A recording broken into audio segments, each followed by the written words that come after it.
హే రావయ్య చూసుకుందాం. నువ్వెంత నీ లెక్కెంత? బస్తమే సవాల్. నీ కబ్జాలు మొత్తం బయట పెడతా. హే ఆపవయ్య ఆపు. నీ దందాల గురించి నాకు తెలియదా? మొత్తం బజాట్లేయమంటావా? ఎహే ఆగు, ఏడెంత గుంజినవో అన్నేరికే. టైం వచ్చినాడు నేనే చెప్తా అని ఎలక్షన్ల ముంగట జోరుగా నడిచినాయి పడని లీడర్ల నడుమ పంచాదులు.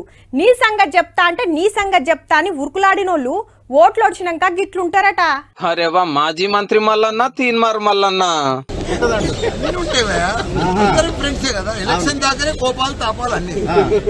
ఇన్నారుల్లో ఓట్ల కోసం మస్తు తిట్టుకుంటాము కొట్టుకుంటాము, ఇప్పుడు అందరం దోస్తులము అంటున్నాడు.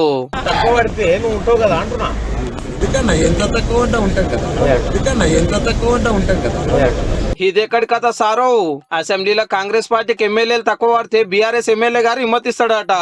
అసలు తీన్మార్ మల్లన్నే మీ మీద పోటీ చేస్తున్నాడు. గీ ముచ్చట నీకు ఎరకనే నానే మల్లన్న?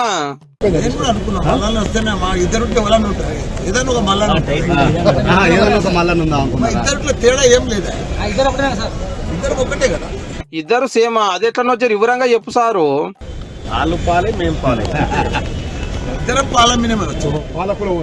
పాలమ్మినం పూలమ్మినం కష్టపడ్డం పైకొచ్చినాం అని ఇద్దరు ఒకటే పారు చెప్తే మస్తుండి. ఇంకా యూట్యూబ్ ఛానల్లో చామకూర మల్లారెడ్డి గారిని ఆర్పారార్చుకునే తీన్మార్ మల్లన్నకు అసెంబ్లీ కాడ మాజీ మంత్రి అగుపడితే గింత ముద్దుగా ముచ్చట పెట్టిరన్నట్టు.